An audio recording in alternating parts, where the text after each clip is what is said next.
Assalamualaikum warahmatullahi wabarakatuh.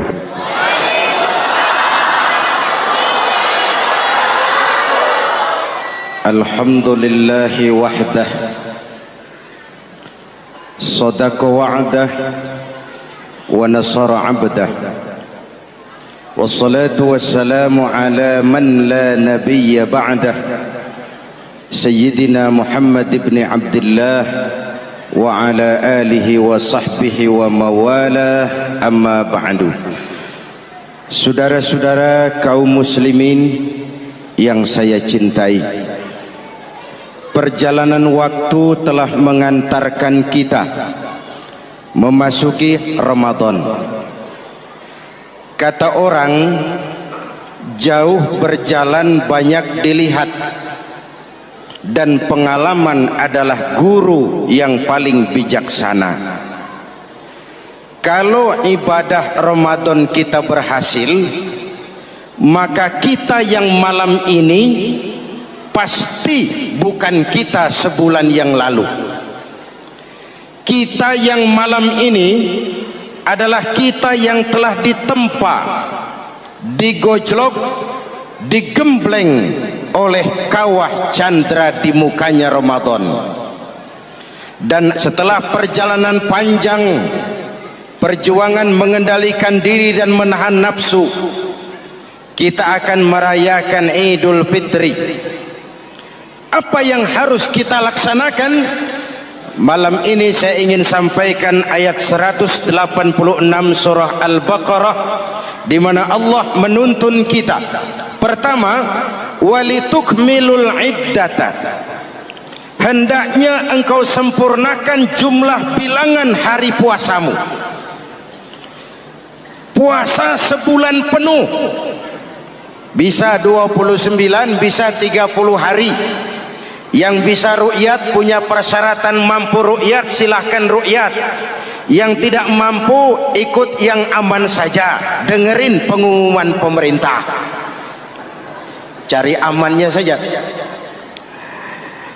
Sempurnakan jumlah bilangan hari puasamu. Sebab apa? Puasa itu macam-macam.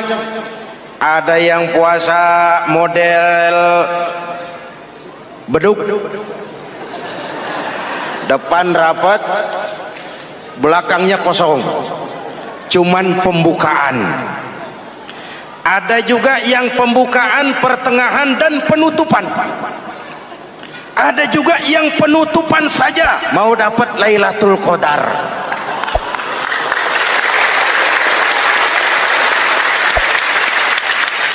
Allah berpesan, walitukmilul iddata, sempurnakan jumlah bilangan hari puasamu. Puasa itu sebulan penuh. Setelah selesai itu, walitukabbirullaha ala ma hadakum, hendaknya engkau agungkan, engkau bertakbir, mengagungkan Allah yang telah memberikan hidayah kepadamu. Tidak ada takbiran sebelum selesai Ramadan. Walitukmilul iddata, itu dulu, sempurnakan jumlah bilangan hari puasamu. Selesai baru walitukabbirullah. Jangan lebaran masih seminggu sudah Allahu Akbar, Allah ngigo. Walitukmilul iddata, sempurnakan dulu jumlah bilangan hari puasamu. Ini adab. Selesai, walitukabbirullah, baru engkau bertakbir, agungkan nama Tuhanmu. Kenapa? Ala ma hadakum, yang telah memberikan petunjuk dan hidayah kepada kita semua. Saudara, kalau bukan lantaran hidayah Allah, berat sebulan penuh enggak makan, lapar melilit perut, haus mencekik tenggorokan. Kalau bukan hidayah, berat melawan nafsu. Kalau bukan hidayah, berat melawan setan. Bagaimana enggak berat? Dia lihat kita, kita enggak lihat dia. Ini kan curang musuh begini. Semata-mata karena hidayah dari Allah. Intan paling mahal, mutiara paling berharga, tidak lain adalah hidayah. Saudara lihat dalam sejarah, kadang-kadang anak Nabi tidak dapat hidayah. tidak terpanggil mengikuti kebenaran. Kan'an anak Nabi Nuh, betul? Kadang-kadang bapak Nabi tidak dapat hidayah. Azar bapaknya Nabi Ibrahim. Ibrahim penegak tauhid, bapaknya produsen berhala. Kadang-kadang istri Nabi tidak mendapat hidayah, kafir, istrinya Nabi Lut. Kadang-kadang paman Nabi tidak dapat hidayah, ingkar, Abu Jahal, Abu Lahab, paman Nabi kita.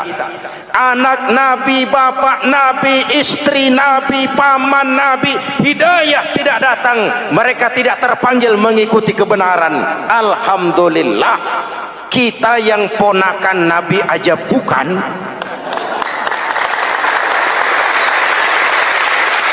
Kita diberikan hidayah. Dengan bekal hidayah itulah kita masuki nuansa Ramadan. Berjuang melawan nafsu, membina takwa, melatih ridha, dengan lapar melilit perut, dengan haus mencekik tenggorokan. Allahumma lakasumtu, Tuhan, untuk Engkau saya laksanakan ibadah ini.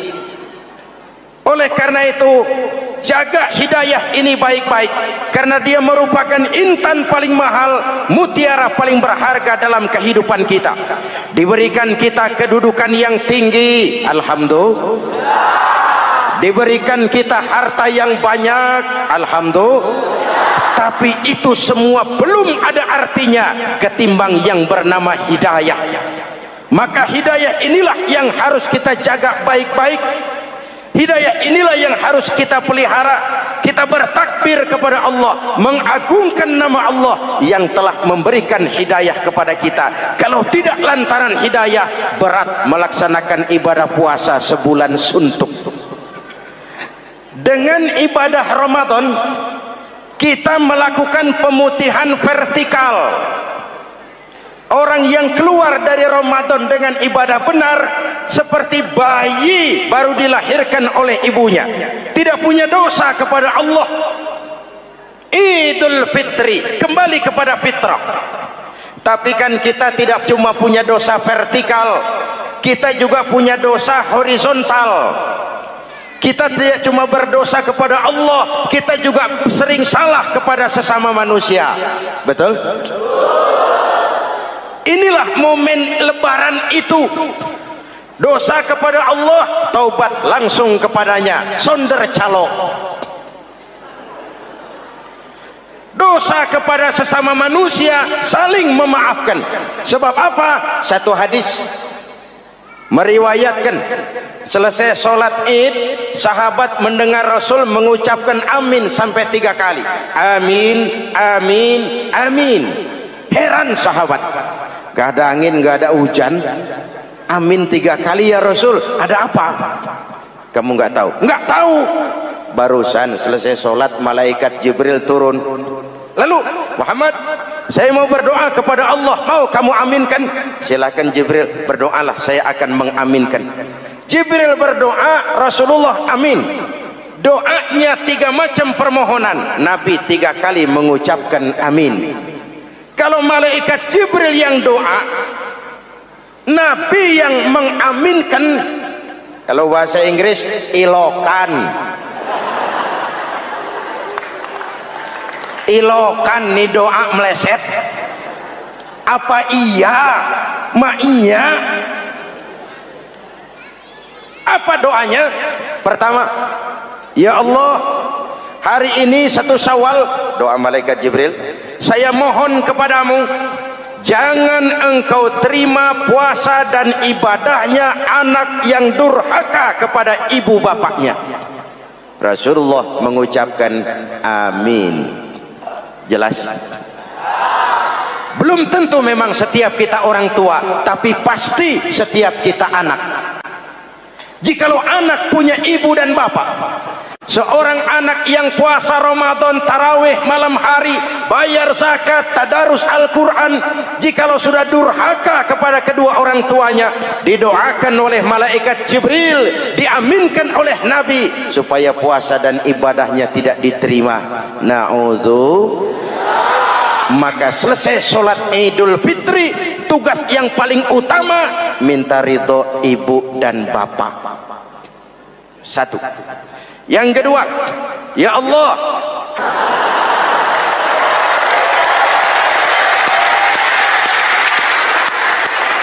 istri itu swarga manut, neraka katut.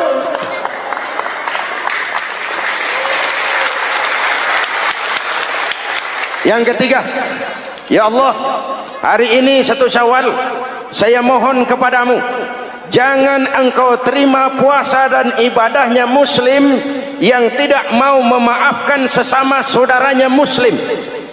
Memberi maaf lebih berat daripada minta maaf, tapi memberi maaf lebih mulia daripada meminta maaf. Kalau kita sudah minta maaf, orang tidak mau memaafkan, itu tanggung jawab dia kepada Allah. Orang macam itu yang tidak mau memaafkan sesama saudaranya, didoakan agar puasa dan ibadahnya tidak diterima oleh Allah Subhanahu. Riwayat lain menceritakan, satu hari Nabi lagi kumpul dengan sahabat. Nabi tanya, saudara-saudara, atadruna manil muflis? Tahu nggak kamu siapa orang yang bangkrut, orang yang sial, orang yang celaka? Siapa? Macam-macam jawaban sahabat.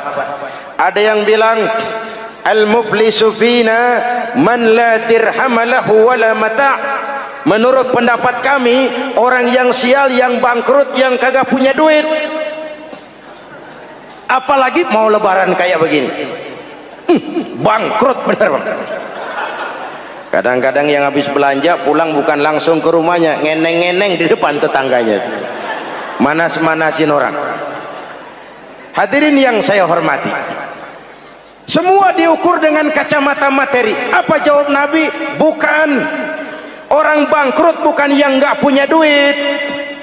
Orang bangkrut itu orang yang nanti di hari kiamat datang menghadap Allah dengan membawa pahala solat, pahala zakat, pahala puasa, karena di dunia rajin ibadah. Cuman sayang, di sisi lain dia datang bawa dosa karena pernah nyaci maki orang, pernah fitnah orang, pernah makan harta orang dengan cara yang zalim, pernah mengalirkan darah orang dengan cara yang tidak benar. Enak dia setor, Tuhan lapor, ini pahala sholat saya, ini pahala puasa saya, ini pahala zakat saya mau ke surga. Datang orang, ntar dulu Tuhan, sabar. Ini orang memang di dunia rajin puasa, tapi saya pernah dicaci maki, lidahnya kotor, omongannya tajam, hancur hati saya oleh ucapannya. Panggil, sini mas. Benar ini orang pernah kamu caci maki, kamu lontarkan kata-kata pedih dan kotor, kasar. Iya, siniin pahala sholatmu, kasihin orang yang kau caci maki, kasihin. Selesai. Berangkat lagi, datang lagi orang. Sebentar Tuhan, dia memang di dunia bayar zakat, tapi dia pernah makan harta orang dengan cara yang zalim, makan harta yatim. Jadi pengurus yatimnya lapar, pengurusnya yang pada kenyang.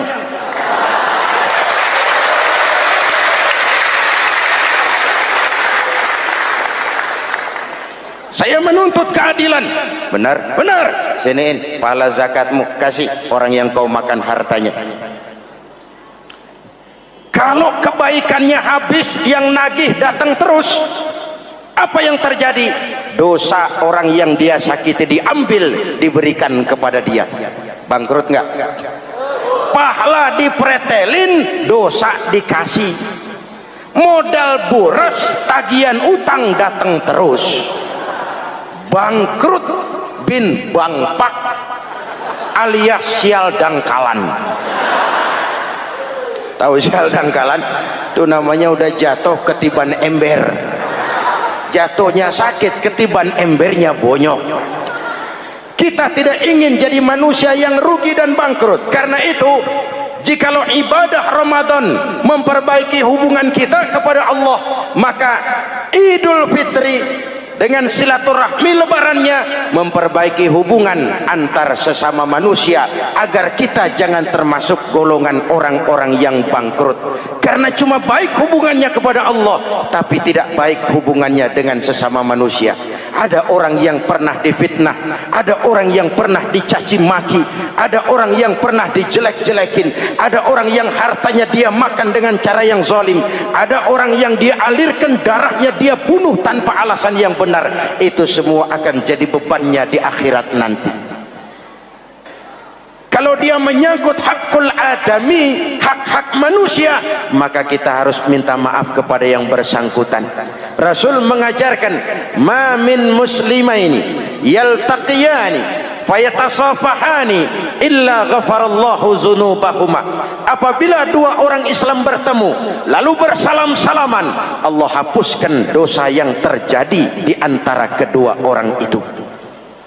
Jadi baik hubungan kita kepada Allah, jalur hablum minallah, dan baik juga hubungan kita dengan sesama manusia, hablum minan nas. Keduanya ternyata saling berkaitan. Saudara hadirin yang saya cintai, dengan begitu kita berusaha memperbaiki hablum minallah dan sisi lain hablum minan nas, agar kita tidak menjadi orang yang bangkrut di akhirat nanti. Bapak Ibu, saudara-saudara kaum muslimin yang berbahagia, memanfaatkan momentum Idul Fitri dalam kondisi negara kita sekarang ini, Indonesia kita ini kan masih sakit, betul? Multi krisis. Mula-mula kita ini kena krisis moneter, rupiah anjlok, dolar naik ke langit, sampai pernah April 97 dolar mencapai 17 ribuan dari 2.500. Apa enggak kolab? Itu pasti bukan mainan rakyat kecil. Mereka yang dapat kredit BLBI rame-rame borong dolar.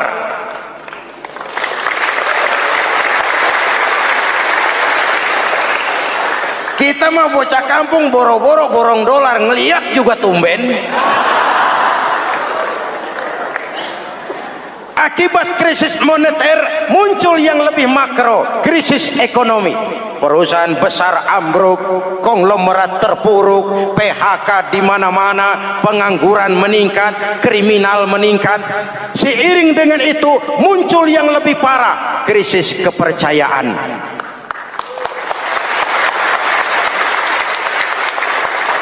Benih-benih perpecahan bertebaran di mana-mana. Dampaknya masih sangat terasa sampai sekarang ini. Kita lihat sekarang ini, Aceh belum selesai, Papua minta merdeka, Timur Timur cerai. Dalam kondisi seperti inilah momentum Idul Fitri harus jadi lem perekat yang menjaga keutuhan kita. Sampai Rasulullah berpesan, ini 3 pesan utama beliau yang saya sampaikan malam ini. Pertama, silman qata'ak, bersilaturahmilah kau kepada orang yang marah denganmu. Kalau orang baik kita baik lagi, pantas, memang mestinya begitu. Tapi bersilaturahmilah kepada orang yang marah denganmu. Kita harapkan lebaran nih yang silaturahmi jangan cuman kita rakyat di kampung, tapi yang ngaku atau diakui sebagai pemimpin, para elit politik di atas saling bersilaturahmi.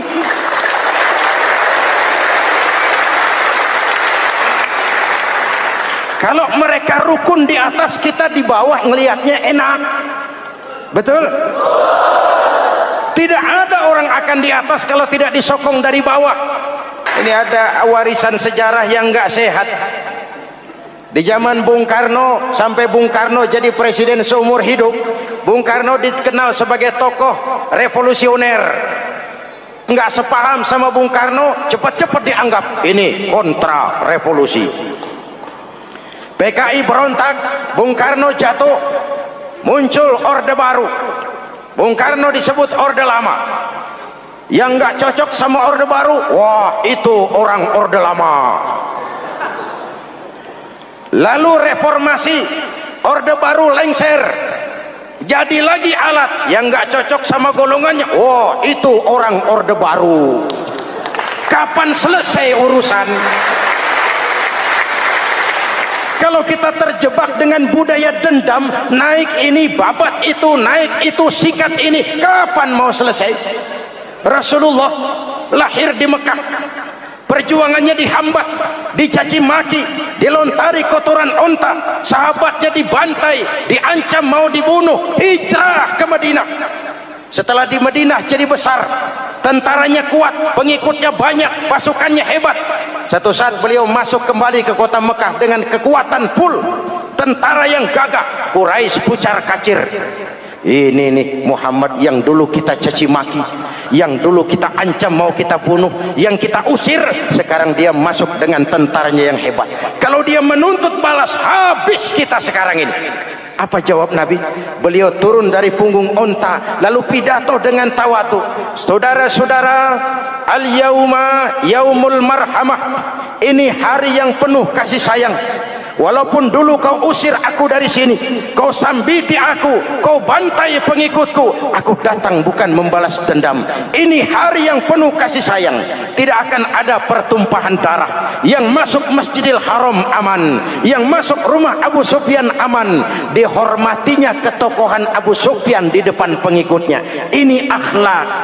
Kenapa orang macam Mandela lebih bisa mencontoh Rasul daripada kita? Mandela yang 27 tahun mendekam dalam penjara, dia keluar tanpa bawa benih-benih dendam. Dia satukan Afrika Selatan, dia bimbing Afrika Selatan menuju kejayaan dan kemajuan. Kenapa Mandela yang tidak kenal Pancasila bisa lebih mencontoh akhlak Rasul ketimbang kita yang katanya orang-orang pengikut sunnah? Saya khawatir. Ya bukan berarti saya tidak setuju, hukum harus tetap ditegakkan. Tapi kalau terus cari kambing hitam, kambing hitam, kambing hitam, kapan kita dewasa? Semua usut, semua usut. Saya khawatir nanti pun satu saat Nabi Adam bakal diusut. Kenapa dia makan buah khuldi? Kita jadi keleleran di Lebak Bulus begini. Kalau enggak kan kita masih di surga aja. Mari kita dewasa, mari introspeksi. Silman kotoak. Mudah-mudahan nanti lebaran kita pengen lihat nih. Kalau yang di atas sudah pada satu, kita yang di bawah enak. Tapi kalau memang pada ribut juga, kita yang di bawah jangan ikut-ikutan. Nonton aja nonton. Giliran rame tepuk tangan. Oh, namanya elit susah ditebak. Nih hari dia berebut beda pendapat, ntar malam dia makan bareng. Kita di bawah udah kedongan ngasa golok. Kan berapa urusan? Sekarang udah nggak zamannya ngerahin masa. Sekarang adu argumen, biar rakyat tentukan mana yang lebih pantas.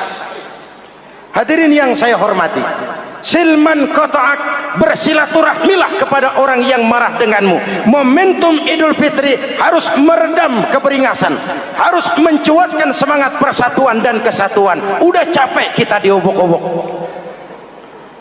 Yang kedua, wa'atiman haramak. Ini masalah kepedulian. Berikan orang yang bakhil kepadamu, sampai orang yang pelit pun kasih. Kepedulian. Banyak anak-anak yatim kita, janda-janda tua. Kalau yang muda sih nggak usah dipikirin. Dewan penyantunnya udah banyak aja. Orang-orang jompo. Mungkin baju kita sudah kurang berharga di lemari kita, tapi sangat berharga ketika kita berikan kepada orang lain. Berbagi rasa. Jangan ada yang lapar di samping yang senyum. Jangan ada yang menangis di samping yang tertawa. Hadirin, yang ketiga, wa'fu amman zalamak. Maafkan orang yang berlaku zalim kepada dirimu. Maafkan orang yang berlaku zalim. Jangan mewarisi sifat dendam, karena Ramadan sudah melatih kita. Tidak akan menyelesaikan persoalan. Dengan semangat ini, maka persatuan, kesatuan, kerukunan dan kekompakan akan lebih mudah kita wujudkan. Kita ingin Indonesia esok lebih baik daripada sekarang ini. Amin. Dan tentu saja kita berharap banyak dari para pemimpin-pemimpin kita, semoga lebih bersikap sebagai negarawan, bukan hanya sebagai politisi. Karena jujur saya ingin berkata, reformasi memang telah melahirkan politisi, tapi belum banyak melahirkan negarawan. Negarawan adalah orang yang ngayomi seluruh rakyat. Sekarang rakyat cuma di atas namakan, biar banyak banget, kalau tidak mendukung dia dianggap bukan rakyat. Biar dikit banget, kalau pendukungnya itulah rakyat sejati. Ini pemimpin model apa kayak begini?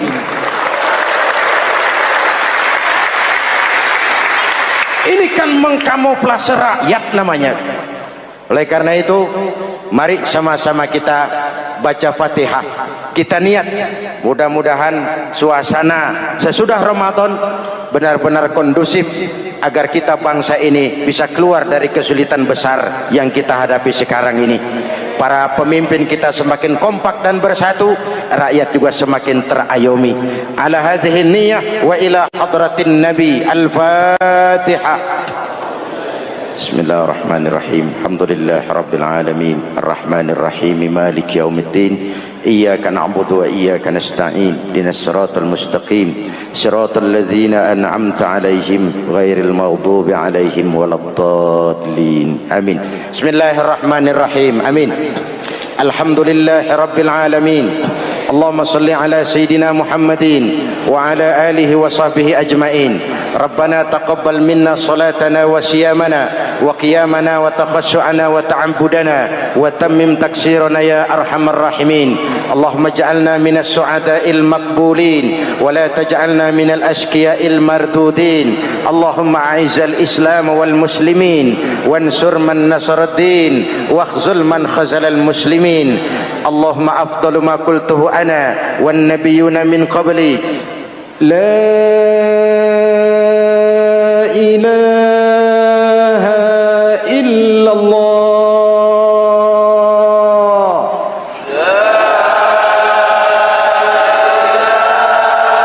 Mau ibadah atau tidak? Mau. Saya percaya kepada sesuatu yang saya mengerti, sesuatu yang boleh dipelajari sejak TK sampai perguruan tinggi, sejak anak-anak sampai kakek nenek. Saya bukan percaya kepada sesuatu yang saya tidak mengerti tapi yang harus saya percaya. Saya justru percaya kepada sesuatu yang memang saya mengerti.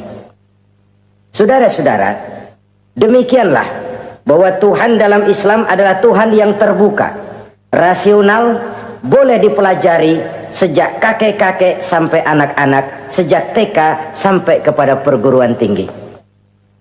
Lalu yang kedua, masih menurut kata dia, saya adalah pengagum Amerika, dia bilang, sebagai penegak hak-hak asasi manusia, sebagai pahlawan demokrasi yang pagi-pagi sudah mencanangkan di dalam dia punya Declaration of Independence bahwa semua manusia dilahirkan sama. All men are created equal. Saya kagum dengan itu. Sampai pada satu saat, menurut cerita dia, saya berada di New York. Saya mau masuk sebuah restoran. Saya tertegun ketika saya akan masuk. Di pintu restoran itu tertulis white only. White only. Hanya melayani kulit putih. Artinya, sing kulit ireng minggir. Saya gelo, saya nelongso, bahasa Inggrisnya. Katanya all men are created equal. Semua manusia dilahirkan sama. Lah ini kok tegel-tegele?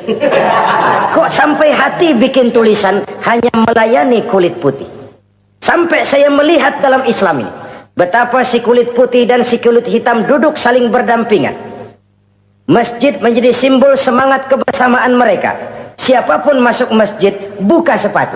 Di sana mereka menghadap ke arah yang sama, menyembah Allah Tuhan yang sama, mengikuti cara Rasul yang sama, melakukan gerak yang sama, membaca bacaan yang sama, dengan bahasa yang sama. Persaudaraan seperti inilah yang lama saya dambakan. Ini kenapa saya memilih Islam. Saudara-saudara kaum muslimin, saya ingin menggunakan cerita ini sebagai pengantar bahwa salah satu misi Islam memang membebaskan manusia dari ras diskriminasi. Nabi menyatakan, Innallaha la yanzuru ila suwarikum wa amwalikum, walakin yanzuru ila qulubikum wa a'malikum. Sungguh Allah tidak melihat tampangmu, Allah tidak melihat potonganmu, Allah juga tidak melihat hartamu. Yang Allah lihat adalah hati dan amal perbuatanmu. Islam membebaskan manusia dari ras diskriminasi. Dari manapun orang datang, apapun warna kulitnya, dari suku apapun ia dilahirkan, akidah mengikatnya dalam satu persaudaraan yang mesra, persaudaraan Islam. Nilai manusia dengan demikian bergantung kepada ketakwaannya. Takwa, seperti kita tahu, adalah bahasa Quran yang sudah menjadi bahasa kita. Sedemikian sering kalimat ini dipakai, sampai-sampai ia mengalami pergeseran dari arti yang sebenarnya. Takwa, sejauh yang kita baca dari peninggalan para ulama kita, mempunyai konotasi imtithalul awamir wajtinabun nawahi, melaksanakan seluruh yang diperintah Allah dan meninggalkan semua yang dilarangnya. Apa perbedaan prinsipnya? Kalau melaksanakan perintah itu sesuai dengan kemampuan, tapi menjauhi larangan itu mutlak. Enak kalau ada ayat jauhilah larangan Allah semampu kamu, enak. Yang semampu kita itu melaksanakan perintah, tapi kalau sudah meninggalkan larangan mutlak, jauhi, tinggalkan. Disitulah nilai ketakwaan seseorang. Ini kan enggak, karena takwa digunakan oleh semua orang, akhirnya artinya bergeser. Semua ngomong takwa. Pejabat kalau dilantik bertakwa, bertakwa, bertakwa, sampai membleh bertakwa. Setelah pelantikan mata takwa ngalor, dia ngidul. Harus dikembalikan kepada pengertian asalnya. Takwa itu adalah komitmen seseorang kepada perintah Allah dan komitmen meninggalkan yang dilarangnya sesuai dengan kemampuan. Di situ nilai manusia dalam pandangan Allah. Yang tadi Nabi katakan, Allah nggak lihat potongan kita, Allah nggak lihat harta kita. Yang Allah lihat adalah hati dan amal perbuatan, dan itulah takwa itu. Maha benar Allah dengan firman-Nya yang menyatakan, inna akramakum indallahi atqakum. Yang paling mulia di antara kamu dalam pandangan Allah adalah orang yang paling bertakwa kepadanya. Sering sekali sekarang ini kalimat agama digunakan untuk maksud yang tidak sama dengan maksud agama. Ya contoh kalimat takwa ini. Atau misalnya kita baca iklan, telah berpulang ke rahmatullah dengan tenang. Kalau dengan tenangnya sih boleh dah, mana ada orang mati kelojotan. Tenang. Tapi ke rahmatullah. Rahmatullah itu kan artinya kasih sayang Allah. Kasih sayang Allah itu kan surga. Kalau bajingan mati, enggak ke rahmatullah pulangnya. Kalau mau jujur mestinya telah pulang ke neraka. Kalau mau jujur, kalau mau pakai bahasa netral sopan, telah berpulang. Begitu sajalah. Pulang kemana? Ya sesuai dengan amalan dia. Tapi kita kadang salah kaprah menggunakan kalimat rahmatullah untuk yang tidak baik. Termasuk di dalamnya penggunaan kalimat takwa ini. Padahal disinilah nilai manusia dalam pandangan Allah. Kalau manusia dinilai dari potongannya, oh bintang film nomor 1 masuk surga. Kalau manusia dinilai dari hartanya, konglomerat nomor 1, kita mau belakangan, buncit banget gitu. Allah maha benar. Yang paling mulia di antara kamu dalam pandangan Allah, yang paling bertakwa kepadanya. Nah, apa sih sifat-sifat orang takwa itu? Ini yang akan kita bicarakan pada pertemuan kali ini. Berangkat dari surah Al-Baqarah ayat 3 sampai dengan ayat 5. Kita akan melihat 5 tanda orang-orang takwa itu. Apa dia? Pertama, alladzina yu'minuna bil ghaib. Orang yang bertakwa adalah orang yang beriman kepada hal-hal yang gaib. Kita tahu bahwa yang ada ini kan cuma 2 saja pada hakikatnya. Pertama Allah, dan yang kedua alam. Allah adalah apa yang selain alam. Yang selain alam itu ya Allah namanya. Allah itu bukan alam, dan alam bukannya Allah. Allah disebut Khalik, alam disebut makhluk. Kemudian alam ini kan ada 2 macam. Ada alam nyata, ada alam gaib. Ada alam syahadah, ada alam gaib. Alam nyata kita sebut dengan alam fisika, dan alam gaib kita namakan dengan alam metafisika. Termasuk dalam alam gaib ini kita wajib beriman. Akhirat, alam gaib, kita percaya akhirat itu ada. alam kubur, alam gaib, kita yakini keberadaannya. Malaikat alam gaib, jin alam gaib, setan, genderuwo, memedi, kuntilanak, tuyul.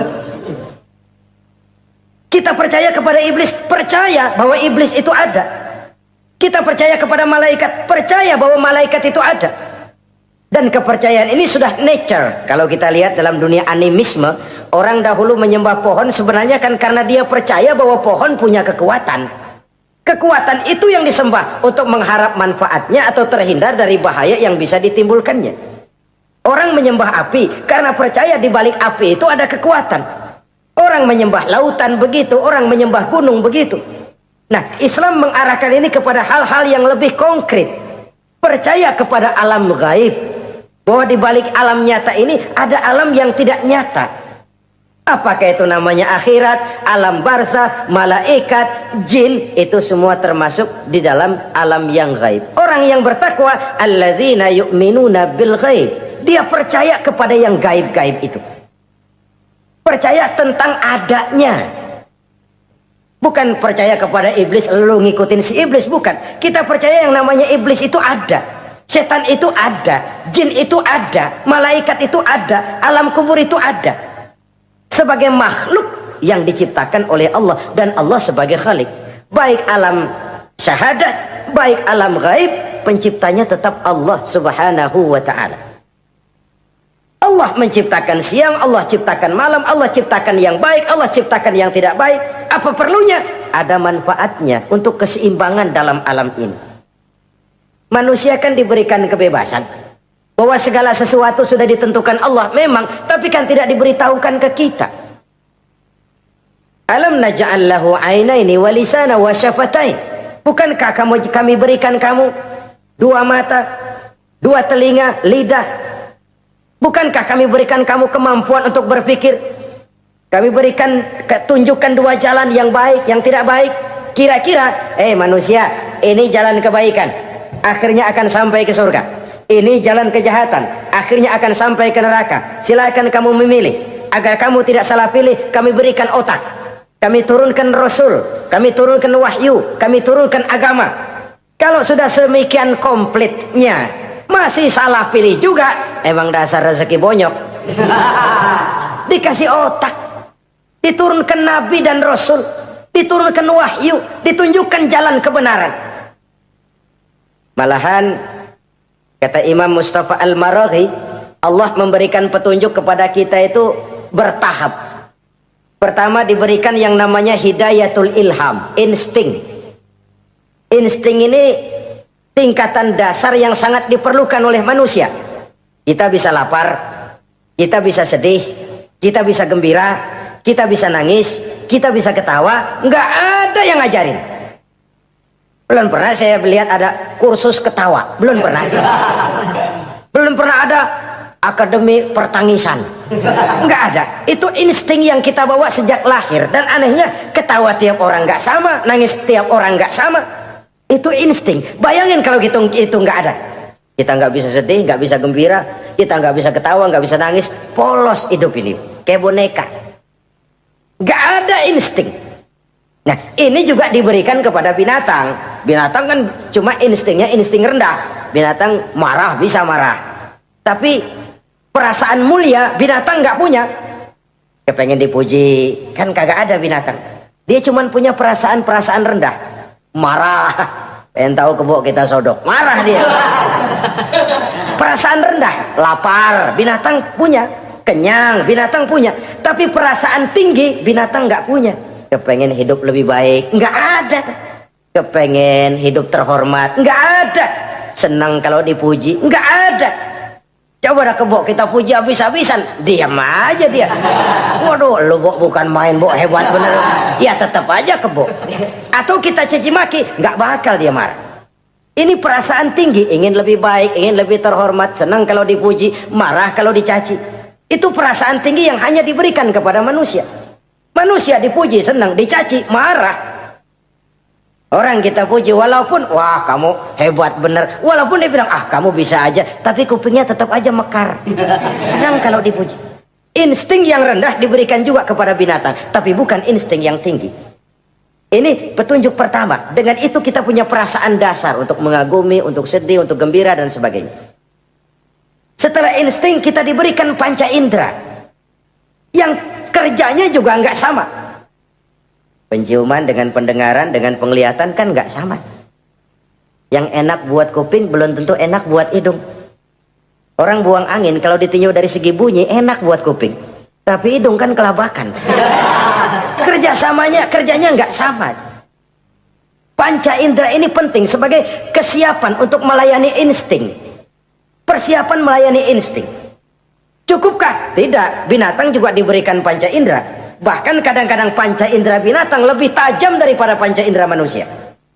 Nah, lalu diberikan yang ketiga. Ini yang membedakan manusia dari binatang. Apa? Hidayah berupa akal, pikiran. Dengan ini coba kita lihat. Manusia bikin rumah, burung bikin rumah. Tapi bandingkan, rumah burung dari tahun atu, ya gitu-gitu aja. Tapi rumah manusia, Masya Allah, modelnya macam-macam. Ada yang kita dari jauh nggak ngerti nih celengan apa rumah orang ini, bundar begini. Binatang bikin rumah, manusia bikin rumah. Binatang bikin rumah dengan insting, manusia bikin rumah dengan otak. Hasilnya berbeda. Manusia tidak punya sayap, tapi dengan otaknya dia bisa terbang lebih tinggi dari burung. Manusia tidak bernapas dengan insang, tapi dengan otaknya dia bisa nyelam lebih dalam daripada ikan. Ini kelebihan manusia dari binatang, diberikan otak. Belum cukup rupanya otak, karena otak ini penemuannya relatif. Apa yang dianggap hari ini benar, besok udah nggak benar. Apa yang hari ini otaknya bilang baik, besok dia bilang jelek. Apa yang hari ini otaknya bilang katakan jelek, besok dia bilang baik. Yang relatif tidak bisa dijadikan pegangan. Maka Allah lalu memberikan yang keempat. Hidayatuddin namanya. Petunjuk berupa agama. Diberikan insting, diberikan panca indera, diberikan otak, lalu diberikan agama. Turun para rasul yang 25 itu yang merupakan mata rantai yang berkaitan. Tidak terpisah. Misi samawi, semuanya sama bersumber dari Allah yang satu itu. Setelah agama datang, masih ada yang lebih penting. Apa? Hidayah yang disebut taufik. Persesuaian kehendak antara kita dengan Allah. Kalau taufik tidak datang, kalau taufik tidak dapat, Kan'an saja anak Nabi Nuh kufur.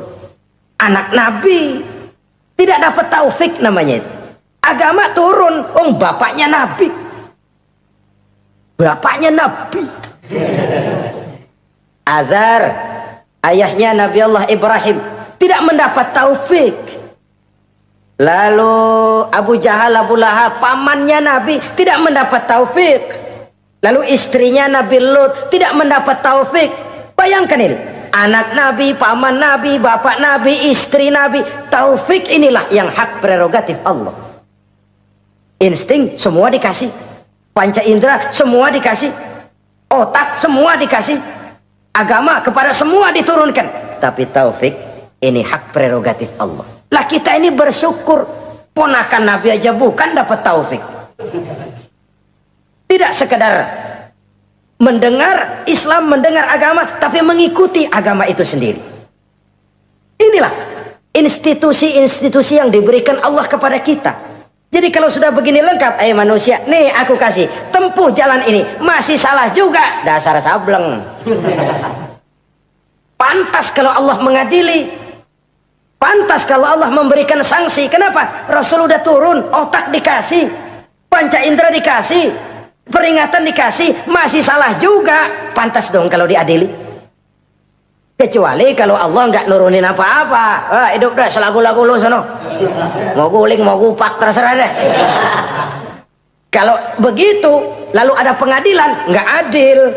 Ini institusinya lengkap kok. Pantas kalau Allah mengadakan pengadilan di akhirat. Pantas kalau Allah meminta kita pertanggungan jawab komplit begini rupa. Nah, termasuk di dalamnya kita percaya kepada yang gaib ini. Bahwa ada yang tidak nyata di balik yang nyata ini. Ada yang kita percaya kebaikannya, ada yang kita percaya sekedar percaya saja. Kayak setan, iblis, kita percaya adanya, tapi kan nggak wajib ngikutin. Termasuk mempelajari ilmu-ilmunya setan, ilmu-ilmunya iblis. tenung, santet, nujum-nujuman, ramal-ramalan, itu kan ilmu-ilmunya setan, ilmu-ilmunya iblis. Belajar saja pun jangan, belajar saja pun nggak boleh, apalagi sampai mengamalkannya. Karena tatkala kita belajar apalagi mengamalkan, kita sudah bersekutu dengan setan dan iblis. Na'udzubillah summa na'udzubillah. Ini yang pertama. Jadi orang yang bertakwa itu sifatnya yang pertama, dia percaya kepada yang gaib. Di balik yang nyata ada yang tidak nyata.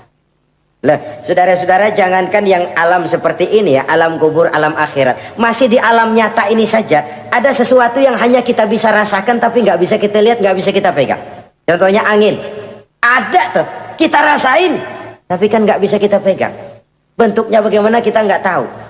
Wah, merah pak, kenapa? Buktinya dikerok. Itu mah merah kerokan, bukan warna angin merah. Sesuatu yang ada tapi hanya bisa kita rasakan. Pedas, makan cabai pedas. Pedas itu ada, tapi kan abstrak. Mana sih pedasnya?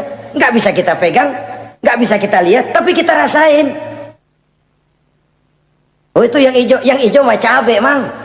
Pedasnya mana pedasnya? Sesuatu yang cuma ada rasa, tanpa bentuk, tanpa bisa kita jamah. Ini satu langkah untuk mengantar kita memahami yang gaib, yang masih dalam alam nyata saja. Ada sesuatu yang kita cuma merasakan adanya, tapi kita nggak bisa lihat, kita nggak bisa pegang. Makanya ada orang tanya, Pak, itu kalau orang mati dibacain Fatihah di sono apa pahalanya nyampe tuh? Saya jawab, kalau ente nggak percaya mati dulu dah. Mati dulu, bacain Fatihah, tungguin di sono. Kalau nggak nyampe balik lagi kemari. Long bagaimana hal-hal yang kayak begitu? Wong sholat saja kita nggak tahu sholat kita diterima atau tidak oleh Allah. Kita puasa, kita hanya melaksanakan. Allah mau terima apa tidak kita nggak tahu. Itu yang nyata-nyata, apalagi sudah berkaitan dengan hal-hal yang gaib. Ini sifat yang pertama, orang yang bertakwa, alladzina yu'minuna bil ghaib, dia percaya kepada yang gaib. Alam kubur itu ada, alam akhirat ada, malaikat ada, jin ada, surga ada, neraka ada, dan lain sebagainya. Satu. Yang kedua, orang yang bertakwa itu wa yuqimunas shalah.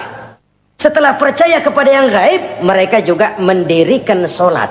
Nah, mari kita lihat ayatnya. Selalu yang berkaitan dengan sholat itu kalimatnya yuqimunas sholat, mendirikan sholat, bukan mengerjakan. Gak ada ayat i'malis sholat, if'alis sholat, kerjakan sholat, gak ada. Selalu aqimis sholat, dirikan sholat. Kenapa? Kata para ulama, kalimat mendirikan ini mengandung makna istimrar, mengandung arti kontinuitas, ada kelanjutan. Mendirikan sholat artinya mengerjakan sholat dengan betul. Selesai sholat, ajaran sholat diterjemahkan dalam kehidupan. Itu artinya mendirikan sholat. Nah, kalau dilihat dari sisi ini, banyak di antara kita yang sudah mengerjakan sholat tapi belum mendirikan sholat. Sebab mendirikan istimrar, ada kesinambungan. Selesai sholat, ajaran sholat diterjemahkan di tengah-tengah kehidupan bermasyarakat. Sehingga sholatnya punya refleksi, sholatnya punya bias dalam membentuk kepribadian dirinya. Ini kadang-kadang rancu, yang sembahyang dia, yang nyolong dia, yang baca Quran dia, yang fitnah orang dia, yang sedekah dia, yang nyolong dia juga. Ansip bingung bagaimana mutusinnya. Kalau mendirikan sholat mengandung arti kesinambungan, selesai sholat, ajaran sholat diterjemahkan dalam kehidupan. Apa? Banyak tentunya. Misalnya sholat melahirkan sikap rendah hati, melahirkan keikhlasan, melahirkan sifat jujur, melahirkan sifat disiplin, dan lain sebagainya. Dan itu diterjemahkan dalam kehidupan. Kita lihat, ini anggota badan kita yang paling terhormat kan kepala. Kalau bercanda sama teman, dipegang tangan, kita masih senyum. Dipegang kaki kita masih senyum. Tapi kalau pala dikeplakin, jengkel bukan main. Kenapa? Al-Mukarram itu adanya di sini, otak, di kepala. Tapi kepala yang kita hormati ini, ketika sujud dengan di hadapan Allah, sama rendahnya dengan telapak kaki kita. Allahu Akbar. Yang besar cuma Allah. Manusia, kepala sama rendah dengan telapak kaki. Kesadaran ini membias, selesai sholat, kembali ke masyarakat, sombongnya hilang. Apalagi ikhlas. Sholat itu kan lillahi ta'ala. Orang mau puji apa tidak, enggak soal. Orang mau bilang ini, mau bilang itu, soal lain. Yang penting ini saya kerjakan lillahi ta'ala. Karena Allah saja, bukan karena yang lain. Disiplin. Sehari semalam 5 kali kita lapor kepada Sang Maha Komandan. Bagaimana tidak akan tercegah dari perbuatan yang keji dan munkar? Seorang prajurit saja, kalau sehari semalam 5 kali dia lapor kepada komandannya, saya yakin dia tidak akan sempat melaporkan yang tidak baik. Pantas kalau Al-Quran memberikan jaminan, sholat mampu mencegah manusia dari perbuatan yang keji dan munkar. Masih ada yang tanya, Pak, katanya sembahyang mencegah orang berbuat jahat. Iya, teman saya kok sembahyang nyolong ayam. Bagus, sembahyang nyolong ayam. Coba nggak sembahyang, nyolong motor. Gedean lagi yang dicolong. Dan sebenarnya itu bukan jawaban, itu cuma logika saja. Yang benar adalah sholatnya belum berfungsi. Dia baru mengerjakan sholat, belum mendirikan sholat. Inilah yang kalau kita jujur mau bicara, inilah problem kita sekarang ini. Mengislamkan orang Islam. Bagaimana dari mengerjakan sholat kita menjadi mendirikan sholat. Agar sholat itu membuahkan hasil berupa pembentukan kepribadian. Di tengah-tengah kehidupan sosial kemasyarakatan. Kalau tidak, ya sekedar terjebak kepada rutinitas. Pergi haji begitu, pulang haji bikin gila. Masuk Ramadan begitu, selesai Ramadan ya tetap begitu. Ibadah tidak memberikan bias dalam pembentukan pribadi. Itulah sebabnya digunakan kalimat yuqimunas sholat, mendirikan sholat yang mengandung arti berkesinambungan. Selesai sholat, jiwa dan semangat, ajaran dan filsafat sholat diterjemahkannya dalam kehidupan sehari-hari. Saudara-saudara kaum muslimin rahimakumullah. Sifat yang ketiga dari orang takwa adalah wa mimma razaqnahum yunfiqun. Mereka menginfakkan sebagian dari rezeki yang diberikan Allah kepada mereka. Rizki menurut definisi yang diberikan para ulama kita, ar-rizqu bimakna al-ata hissiyan kana aw ma'nawiyan. Rizki adalah pemberian, baik yang abstrak maupun yang konkret. Selama ini kita sering mengartikan rizki hanya dalam bentuk uang, sehingga rizki kita dibatasi oleh pengertian kita sendiri. Padahal tidak cuma uang, ilmu adalah rizki, jabatan dan kedudukan adalah rizki, otoritas dan wibawa juga rizki, anak, istri, suami juga rizki. Ketika ayat ini mengatakan wa mimma razaqnahum yunfiqun, mereka menginfakkan sebagian dari rizki, yang dimaksud di sini adalah rizki yang konkret dalam bentuk materi, uang, benda dan lain sebagainya. Orang yang bertakwa sadar benar, dari Allah rizki datang, ke jalan Allah rizki dibelanjakan. Semakin kita rajin membelanjakan rizki di jalan Allah, biasanya akan semakin mengalir rezeki dari Allah. Semakin bakhil kita, kadang-kadang rezeki juga malas deketin kita. Yang keempat, orang yang bertakwa itu alladzina yu'minuna bima unzila ilaika wa ma unzila min qablik. Mereka beriman, mereka percaya kepada apa yang diturunkan terhadap Muhammad, yaitu Al-Quran, wa ma unzila min qablika, dan apa yang telah diturunkan sebelum kamu, yaitu Taurat, Zabur dan Injil.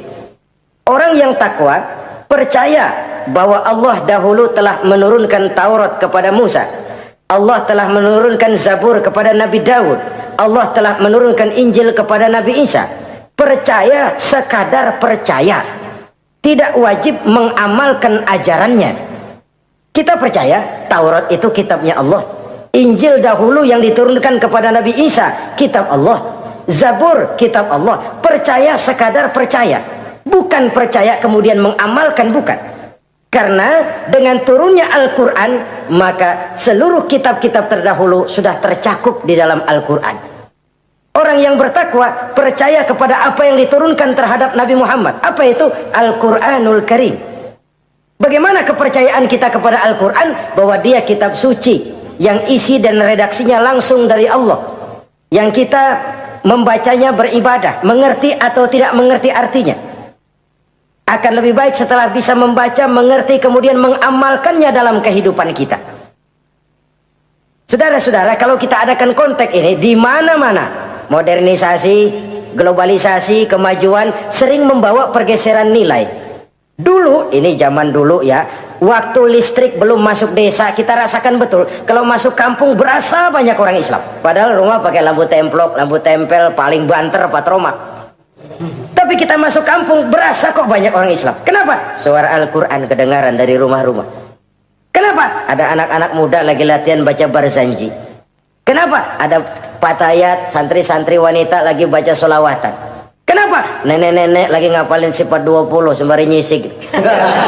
Wujud artinya ada, maka mustahil Allah.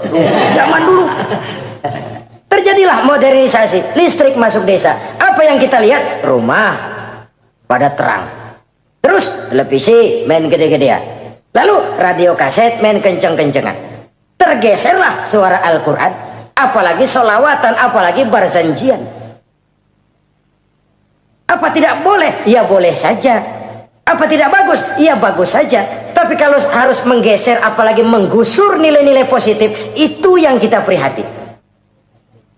Kan Nabi mengingatkan, la tattabi'anna sunnana man kana qablakum shibran bi shibrin wa zira'an bi zira'in. Kamu akan ikuti tingkah laku orang-orang sebelum kamu.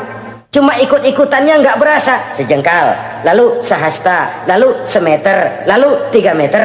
Begitu enak kamu ikut-ikutan budaya orang lain, sampai yang kamu ikuti masuk lubang biawak, kamu akan masuk juga ke dalamnya. Inilah kehidupan kita, inilah kehidupan anak-anak kita. Jujur mereka lebih kenal Valentine Day daripada Muharram. Anak-anak kita, anak-anak muslim, kalau kita menghitung Muharram sampai Zulhijjah nggak hafal. Kalau Januari sampai Desember, anak-anak kita bangun tidur hafal. Muharram sampai Zulhijjah, jangan anaknya, bapaknya keder. Kita hanyut oleh budaya-budaya yang, ya bukan saya katakan bukan tidak baik, tapi kalau harus menggeser, apalagi menggusur yang ada kaitannya dengan nilai agama, ini kan ironi. Ikut-ikutan kita sejengkal, semeter, sampai yang diikutin masuk lubang biawak, udah kadang asik ikut, ya ikut juga nyemplung ke dalamnya. Orang sering katakan mula-mula dari nama dulu nih yang kagak begitu kelihatan pengaruhnya. Mula-mula malu pakai nama yang berbau Quran, malu pakai nama yang berbau Islam. Dari nama nanti dia pindah ke pakaian, dari pakaian dia pindah ke pergaulan. Kalau sudah pindah ke pergaulan, dikhawatirkan pindah agama pun nggak terasa. Wah, semua agama sama, semua agama bagus. Lalu bagaimana? Bagaimana musimnya aja. Ironi, menyedihkan, memilukan, bahkan memalukan. Yang tidak boleh kan fanatik kepada guru, yang tidak boleh kan fanatik kepada suku. Kalau kepada agama, fanatik itu wajib, dalam arti bukan sempit, berpegang teguh kepada agama. Satu sikap yang wajar, bahwa penganut suatu agama menganggap cuma agamanya yang benar. Itu sikap setiap penganut agama. Orang Kristen begitu, orang Hindu begitu, orang Buddha begitu. Kenapa kalau orang Islam begitu lalu dianggap ekstrim? Sebagai Muslim saya yakin cuma Islam yang benar. Kristen juga akan bilang begitu, Kristen yang benar, Buddha juga akan bilang begitu. Ini fanatisme, dan wajar penganut suatu agama menganggap cuma agamanya yang benar. Yang lain juga bersikap begitu. Tapi kalau Islam saja yang bilang ekstrim katanya. Dunia internasional sendiri kadang-kadang, kalau sudah ekstremis, teroris, kok cepat sekali alamatnya ke Islam. Saudara-saudara kaum muslimin rahimakumullah, saya kembali kepada soal kita. Begitu enak kamu ikut-ikutan, yang kamu ikuti masuk ke lubang biawak, kamu akan ikut juga masuk ke dalamnya. Maka hati-hati bergaul, maka hati-hati memilih teman, maka baik teman pergaulan, lebih-lebih teman hidup. Karena orang sering bilang cinta itu love is blind katanya ya. Cinta itu kotok, cinta itu buta, cinta itu lamur, nggak bisa bedain coklat, nggak bisa bedain yang lain-lain. Orang sering kehilangan pertimbangan. Demi cinta akidah terjual, demi cinta akidah tergadai. Tidak ada kemalangan yang paling malang kecuali kalau kita harus berpisah dengan akidah. Sebab itu modal dasar. Nah, orang yang bertakwa, dia beriman kepada Al-Quran. Beriman kepada Quran artinya apa? Menjadikan Quran sebagai imam dan dia sebagai makmum. Konsekuensinya, makmum harus ikut imam. Selain Quran, dia percaya kepada Injil, kepada Zabur, kepada Taurat. Dilihat dari sudut ini, umat Islam itu lebih toleran loh. Orang lain yang megang Injil nggak bakal percaya kepada Quran. Orang lain yang memegang Taurat nggak akan percaya kepada Quran. Tapi orang yang megang Quran, dia percaya kepada Injil, dia percaya kepada Taurat. Dari sudut ini kan kita lebih toleran. Allah dahulu menurunkan Injil kepada Isa. Yang Injil itu yang kita percaya. Yang Allah turunkan kepada Isa. Yang Allah turunkan Taurat kepada Musa. Bukan yang telah terkena intervensi dan investasi manusiawi.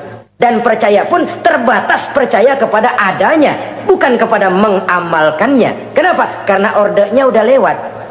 Kita percaya Bung Karno adalah presiden pertama Republik Indonesia. Tapi kan udah lewat. Udah lewat.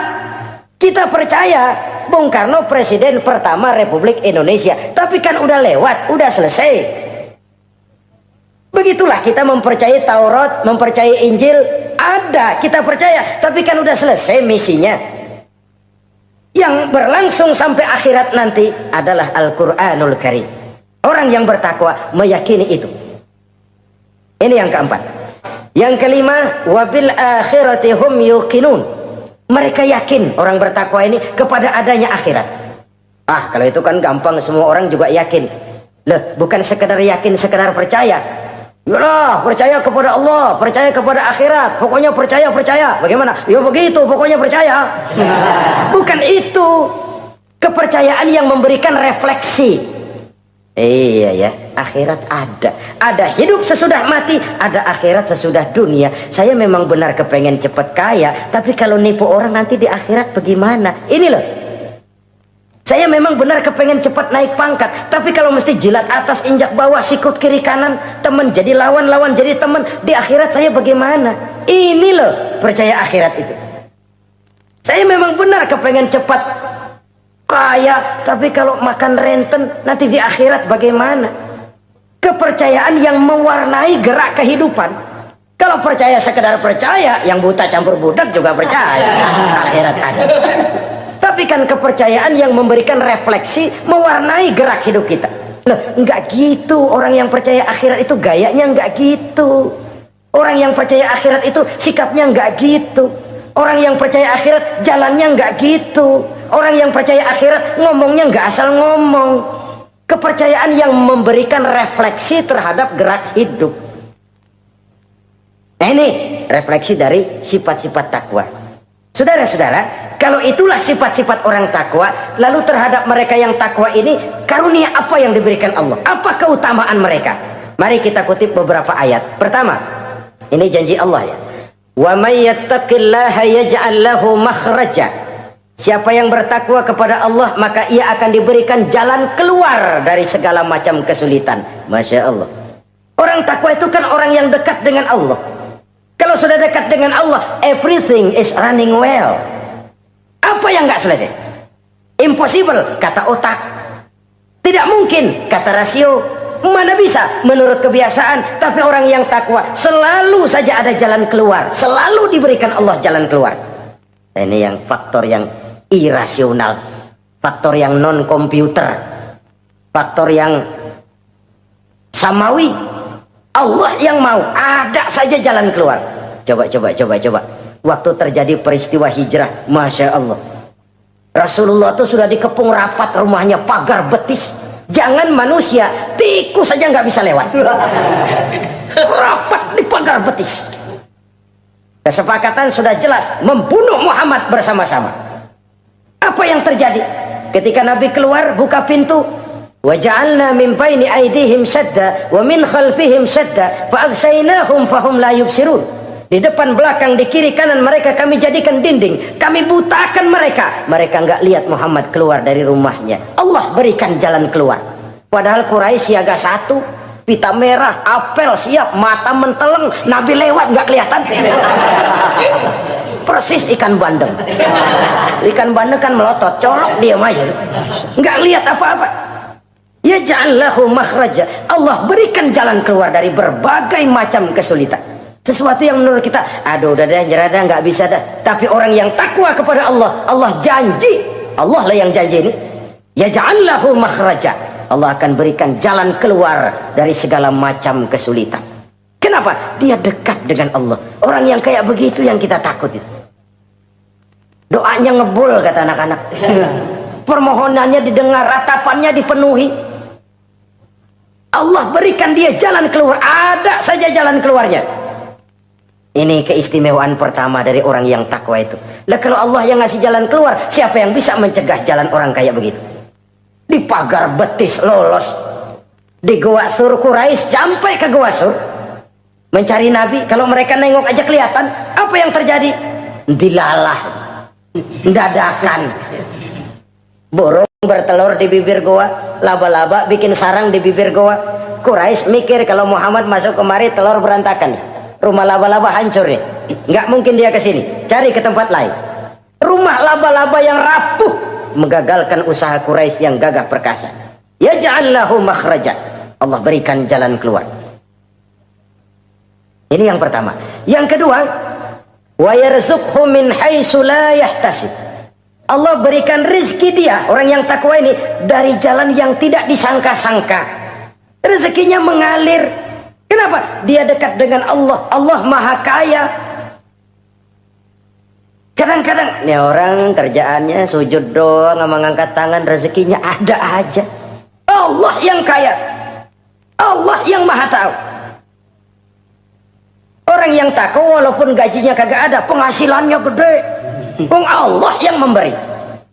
Jangan lupa itu, ada gaji ada penghasilan. Kalau gaji kan ada ukurannya. Kadang-kadang ada orang gajinya kecil, penghasilannya gede.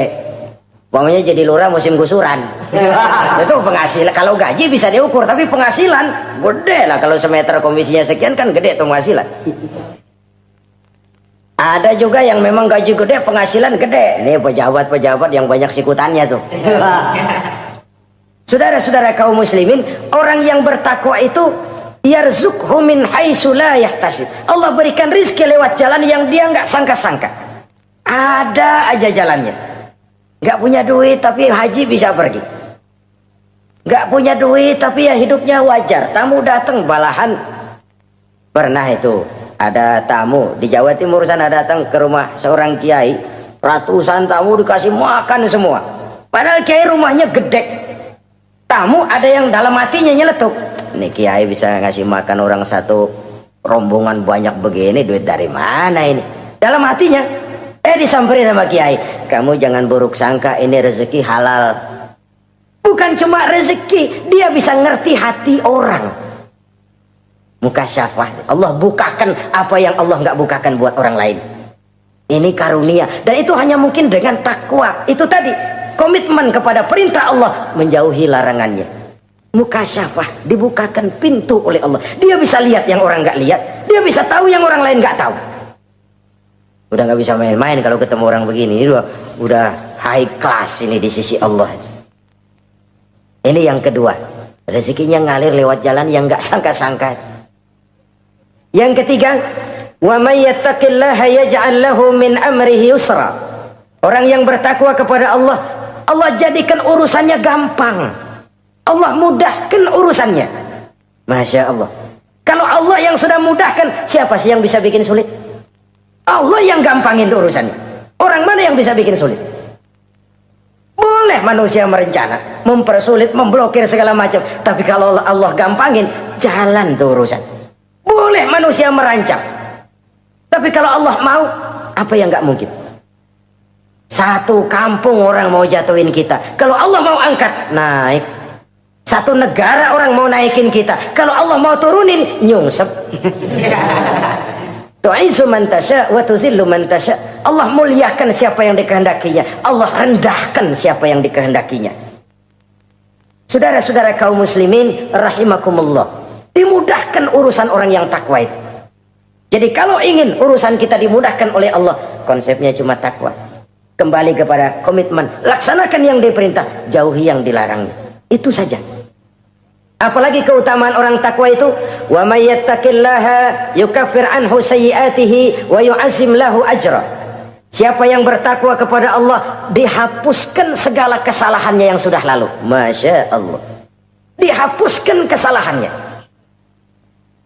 Bahwa manusia punya salah, ya manusiawi. Tapi ada hadis menyatakan, ikuti perbuatan salahmu dengan kebaikan, niscaya kebaikan itu akan menghapus kesalahan kamu. Kalau dulu kita makan harta orang dengan zalim, kita nggak sempat minta maaf, tuh orang udah mati. Bagaimana caranya? Perbanyak sedekah. Mudah-mudahan sedekah ini menutupi kesalahan kita yang lalu memakan harta orang dengan cara yang zalim. Ikuti perbuatan salah dengan kebaikan, niscaya kebaikan itu akan menghapus kesalahan kamu. Nah, ini orang yang bertakwa, dihapuskan kesalahannya oleh Allah, direhabilitir. Dia lakukan pemutihan, yang melakukan pemutihan Allah. Kalau dosa sudah dihapuskan, Masya Allah. Coba. Ada hadis menyatakan, siapa orang baca Bismillahirrahmanirrahim, maka dia bisa lewat di atas air. Beku itu air. Bismillah saja bisa jalan di air. Ini bismillahnya orang yang bagaimana? Nih. Bismillahnya orang yang bobotnya ringan. Bobotnya ringan, dia bisa jalan di air. Kenapa bobotnya ringan? Dosanya pemutihan. Model kita 16 kali baca bismillah, lewat di empang kelelep aja. Bobot kita kelewat berat oleh lapisan-lapisan dosa. Makin banyak dosa, makin berat bobot. Lalu bagaimana kita mau mendapat kemudahan dari berbagai urusan? Bong, dosa kita berlipat-lipat. Kata Imam Ghazali, hati itu kayak kaca, bening pada asalnya. Itu kan fitrah. Tiap kali kita berbuat dosa, noda, plek. Tapi orang yang rajin istighfar, orang yang rajin berbuat baik, noda itu dia bersihin tuh, dia lap, rek. Sehingga kaca ini walaupun dia terkena kotoran, tapi bersih lagi. Kenapa? Rajin dilap, rajin istighfar, rajin berbuat baik untuk menutupi kesalahan. Tapi kalau istighfar tidak berbuat baik, berat, itu nanti itu kotoran-kotoran di kaca itu berubah jadi tieng. Tahu tieng? Udah susah diilangin kotorannya, berkarat di atas kaca. Kalau dosa sudah berkarat di hati, susah dihapus, berat untuk taubat, berat untuk melakukan kebajikan, itu sudah kerugian besar buat kita semua. Orang yang baik bukan orang yang tidak pernah salah. Orang yang baik adalah orang yang kalau dia berbuat salah, dia sadar, dijadikannya pelajaran untuk tidak diulanginya lagi pada masa yang akan datang. Manusia dalam Islam tidak dilahirkan dengan dosa, tidak. Manusia bertanggung jawab terhadap perbuatannya sendiri-sendiri. Oleh karenanya, apabila kita terjatuh berbuat salah, cepatlah adakan perbaikan. Orang yang bertakwa, dihapuskan kesalahannya oleh Allah, dilakukan pemutihan. Ya sama juga televisi lah. Kita dulu udah lupa bayar, kelamaan numpuk. Akhirnya kan kata petugas, yang bulan ini bayar aja dah, yang bulan ini aja dah, yang lain mah pemutihan. Kenapa? Dia sudah lihat kita punya tanda-tanda baik, pengen membayar dengan sebagaimana mestinya. Dari ketakwaan kepada Allah. Lalu wa yu'azzim lahu ajra. Orang yang bertakwa itu diperbesar pahala kebaikannya. Masya Allah. Sudah dosa dihapus, dia diampuni, diputihkan, kebaikannya dilipat gandakan pahalanya. Padahal kita semua sama-sama maklum. Inilah kenikmatan Islam. Kalau kita berbuat jahat, dibalas dengan yang setimpal. Kalau kita berbuat baik, dibalas berlipat ganda. Wallahu yudha'ifu liman yasha. Allah melipat gandakan pahala kebaikan bagi orang yang dikehendakinya. Alangkah pemurahnya Allah. Dosa kebaikan berlipat ganda, dosa kesalahan seimbang dengan kesalahan itu. Karena itu kata para ulama sufi, kalau kamu berbuat jahat, jangan lihat besar kecilnya, tapi lihat kepada siapa kejahatan kamu lakukan. Kalau kamu mendapat kebaikan, jangan lihat besar kecilnya, tapi lihat siapa yang ngasih kebaikan itu.